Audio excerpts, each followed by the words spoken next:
Hey, what's up, everyone? Fred Shropshire here, and our chief meteorologist, Brad Panovich, and our sports director, Nick Carboni. Welcome to our live stream here on WCNC.com, our YouTube channel, basically all the platforms if you're watching us. You know what you're watching us on. We've been gathering here for the past couple of weeks just to, chop it up about what we're seeing on the Olympics and quite a bit of topics that we could be talking about. But I have not seen anything like what we are seeing in this men's half pipe.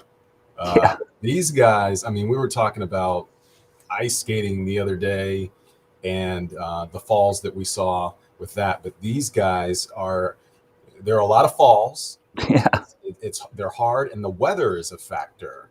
So first of all, I want to start with Nick. Nick, is this the finals? Is this what we're seeing here? Yeah, it just wrapped up, and we had 4 U.S. men going for gold. David Wise ended up with silver. He had one of the only 2 runs that scored in the 90s. He was in first for a while and then ended up losing out because I think by the time he went on his second run, the wind speeds are so high, and this is freestyle skiing halfpipe, as you see. So they are going so fast and so high. Brad, I got to assume that's why we saw some of those consecutive hard falls. These are elite athletes, and you just don't see that in that frequency.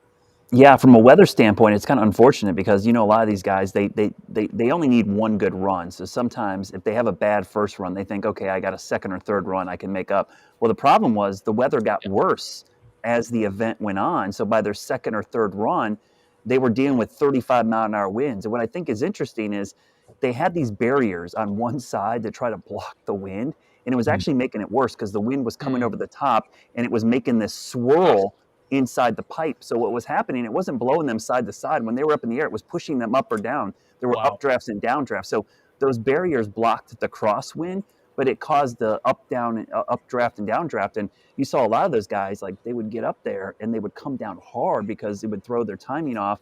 And as Fred said, that's not soft snow. That is like hard ice. I've actually fallen on ice like that before, and you actually get like road rash. It is like brutal. It's like falling on concrete. So you know what it reminds me of? I didn't surprise we didn't have injuries out there, but it's unfortunate because a lot of those guys probably would have been going for gold, as Nick said, but they thought they would have an extra run, and the weather got so bad that they couldn't perform the tricks they wanted to. Yeah, I was going to say that snow, just to give people some kind of idea of it, like we think of the powdery stuff, but like you said, Brad, it's almost like pavement. It's like the old snow, like the old snow. Imagine the old snow that we get after it's been on the ground for a couple of days and it gets kind of crunchy, and multiply that because it's compact. So that makes it even harder. Yeah. And like you said, like when they fall, it's almost like they're sliding against some kind of pavement or concrete because of the texture of this snow. Yeah, and it's been really cold, so it's been really solidified. And the skiers actually like that. They want a consistent surface. The reason it's so hard and packed like that is they don't want any grooves or soft spots. They want to know what they're getting, and they don't expect to fall because they're world-class athletes. So when they do, it hurts. If we were skiing on that, we would be done within like 5 minutes because it would be tearing us up and it would probably shred most of the clothing. So I saw a couple guys face plant. I can't imagine they didn't get a black eye or break a nose because it's one thing to fall on your side, but when you're face planting on that stuff, that has gotta hurt. Yeah, it ended up getting really bad, guys. And one of the things they said during the event was, well, they've started the event. So I guess in their minds, fairness, everybody's dealing with the same conditions. They had to finish it. And we saw what happened when the last competitor went. He probably took the hardest fall of all. So thankfully that event is done. Mixed team parallel skiing, that keeps getting delayed. I think they're going to make another decision here in about 20 minutes whether to go forward with that. Michaela Schifrin is in that event. That's her kind of final go over there. So, weather having a big effect here as the games wrap up. Well, what other things are we watching closely here, Nick? Because we've got, this is the last run.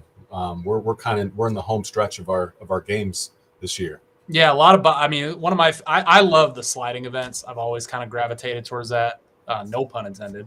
Two woman bobsled heats are going to be happening tomorrow morning on USA. We've got 2 pairs of Americans in that. Elana Meyers Taylor, who I have something else to say about, great story with her. Her and Sylvia Hoffman, they're third after their 2 runs.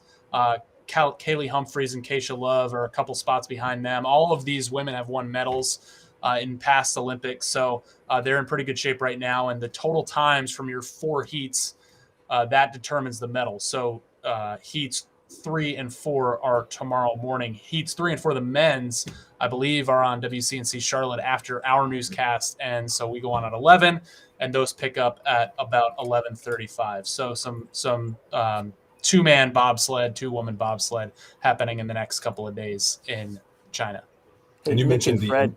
I was going to say something. You know what I've noticed? I don't know if you guys, the last couple of days, more spectators in the stands, and I don't know if you guys know this. I don't know if they're allowing people in there, or it's just that so many other sports have finished up. Yeah, that now they're allowed to go watch. But that's what happened in Tokyo. Yeah, it's amazing because early on in the Olympics there wasn't a soul in some of these stands, and I'm watching figure skating right now on WCNC, and this is some of the replays. There's a lot more fans there, and it looks like it's most of the spectators from the teams because they're the only ones allowed to go in. So as some of these sports have finished up, it's been kind of nice to see people watching some of these sports and have some fans actually cheering in the stands. Yeah, and we saw that in Tokyo, like I said, and I think it's cool I wish obviously that they had, full crowds, and we'll get to that point in the next couple of games, but to see these athletes from all different sports, countries, walks of life, kind of supporting each other and learning about each other's sports. I think we see that a lot in the summer games, but it's cool to see it here in the winter games too. Yeah. Just want to acknowledge some of the folks who have made some comments, and this kind of goes back to what we were talking about. Jonna Combs Ansel says, so sad these people peeps train so hard and long for when to mess with them. Another one, snowburn, I think is what it's called, falling on the hard snow. There, Nick, you brought up an interesting point with the story with Elana. Yeah, and just this is a pretty cool thing because now she's going to get to carry the flag, correct? Yeah, and it was unfortunate at the beginning of the games. This is bobsledder Elana Meyers Taylor. She was supposed to be the flag bearer for the United States in the opening ceremony, but I mean, this is we're still dealing with this. She tested positive for COVID-19, so she's cleared all of that. She's still competing, and on Sunday she is going to be the flag bearer for real. She's actually going to get to do it. And that wasn't like a guarantee. They had to go through the process, and it was cool when they let her know. It was an emotional moment for her. She's 37 years old. She's the oldest U.S. woman to medal at the Olympics. She won a silver in the monobob, which is a new event in sliding.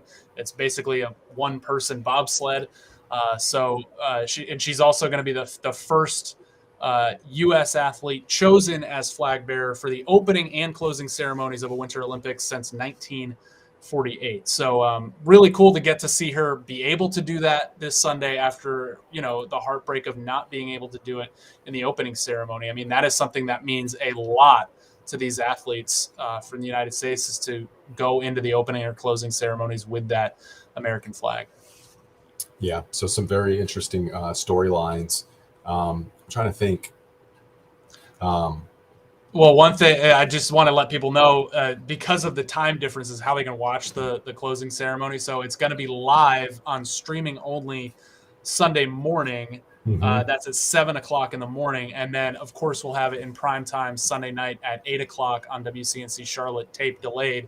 So if you're not getting up, I know I'm not getting up at 7 in the morning, but I always like to watch it in prime time. So that's how you can watch that, and that's how you can see Elana Meyers Taylor do that. But we talk about the upcoming Olympics. I know everybody kind of, once we wrap these up, everybody wants to know when the next ones are. And we didn't have to wait long between the summer and winter games this time around. No, it feels like we literally just had an Olympic Games. Yeah.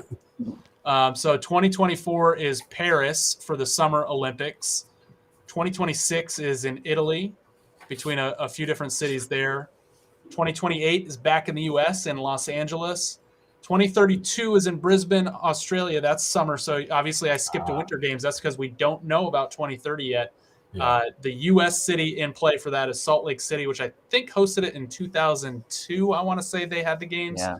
Barcelona, which I think is interesting. Brad, maybe you can That's really weird. Sapporo, Japan, and Vancouver, which would be, that would be a majestic looking city to host it again too. So. Yeah, and 3 of those are previous hosts Yep. of Winter Games. Salt Lake Yep. City, I was about to Sapporo, say. and Vancouver have all hosted the Winter Games before. So, Well, when you think about the Summer Olympics too, like what he just mentioned, those Summer Olympics locations, I mean, the only one I can think of is Brisbane, which, I mean, because the last one was Sydney that was in Australia. Yeah. But we've had the Summer Games in Los Angeles before. We've had the Summer Games in Salt Lake City before.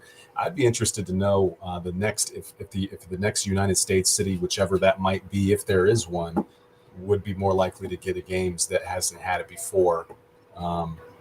But they're always, what I find interesting, Brad, is that some of these places have proven not to be the most ideal places to host some of these games because of the weather. We saw that with the with the last summer games that we had.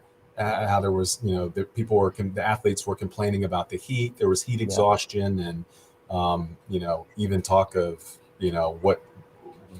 what the marketing, how the marketing team must have put together their package without ever talking about the average temperatures and how they would be during the summer games. Yeah, it's always a tough one because the last 3, including this one for winter, have not really been in winter climates. I mean, if you think of Sochi and Torino, or South Korea, and you now had Beijing, I mean, they had nearby locations where they could have skiing and winter sports, but most of those cities, the average temperature during the winter was like in the 40s. It wasn't really your ideal winter climate. And then the summer ones, because they're having them in the hottest time of the year. But what's interesting, though, I think, is about the Brisbane, and they had to do this with Melbourne, remember, because the southern hemisphere, it's technically winter when it's summer up here. So they've tried to kind of shade that towards like the early fall in the northern hemisphere, which is spring down there. So it'd be interesting to see if they shift that a little bit to kind of fit in there. But some of the best weather has been with those southern hemisphere games because it hasn't been in the heat of the summer. It's either been in their spring or autumn, which has given them better weather conditions. The northern hemisphere summer games have all been scorching hot. Always. Yeah, and just on that note, 2030, we talk about Barcelona and how weird that sounds. It's a joint bid, Barcelona and Pyrenees Mountains. So I guess that's how they kind of work that angle, so they can host the games and say, okay, well, we have mountains too, so we can have a winter Pyrenees are really rugged mountains. There's tons of ski resorts there, but that's a really long haul from Barcelona. Yeah, that's not quite on the outskirts of the city like in Salt Lake or Vancouver. I think Salt Lake's the perfect one. The most recent winter games that I think had the best climate and the best setup was Salt Lake, because Salt Lake City, it's cold and snowy there, but the mountains are only 30-minute drive from the airport. I've skied in Park City. Park City is a beautiful area. And it is, like, to me, from a setup standpoint, ideal. Vancouver was pretty good, but it was still a 2-hour drive to Whistler Blackcomb, which was where they had the Alpine events, which is way into the mountains. So I'd be curious. I mean, it's interesting because I'm always fascinated by these locations because you remember there was a Winter Games in Lake Placid, New York. That is such a small place, place. And even like you think of when they had it in California, they had it Squaw Valley. That's outside of Lake Tahoe. That's another tiny town. Imagine holding a world event in these small towns. I don't think that's ever going to happen again because they're clearly gearing this towards major cities that aren't exactly winter cities, but that can host the people. Yeah. We'll find out in 2023 about those 2030 games, but next time U.S. has any games, L.A. in the summer, which obviously they had back in the 80s. So it'll come back to the States in 6 years. Come on, Boone. Boone needs to put a bid in with Charlotte. That would be App Ski Mountain. Wouldn't that be awesome? That would be. I could see Charlotte doing a summer games, and there's always been these hints in the past, these pipe dreams of like Charlotte trying to put in a bid at some point, like Super Bowls. Nick, there's always talk if they build a new stadium that they, and I'm sure if somebody would ever put a bid in, David Tepper would be somebody that would be a pitch I could see him making. That if you build me a new stadium, we can host a absolutely. A lot goes into that. So I think we're kind of right here. You have all these cities that host. I think we're right here, and he's definitely one of the people trying to close that gap for big events like that. Yeah, not to be the contrarian here, but I think obviously with the focus on the big city thing, I mean obviously lodging and like the infrastructure and how all of that stuff works together. Well, Fred, hotels always, like for big conventions, hotels are our biggest issue. We don't have enough hotel space. They always are. They always are. Well, in the meantime, we'll be paying attention to our last events here in this Winter Olympics. And Nick, one more time before we close out, where do people need to go to watch the closing ceremony because of the time difference? I just want to make sure people get that. Peacock and streaming at 7 o'clock Sunday morning. And then again, we'll have it in prime time on WCNC Charlotte at 8 o'clock Sunday evening. So you can watch it in those two places, depending on what your preference is, or you can watch it twice. All right. Our sports director, Nick Carboni, our chief meteorologist, Brad Panovich. Thank you guys so much for joining us on this. And thank you guys out there for tuning in. Be sure to catch our late night news. Tonight we're going on at a normal time, at least we hope, 11 o'clock. We'll see you there. See you guys.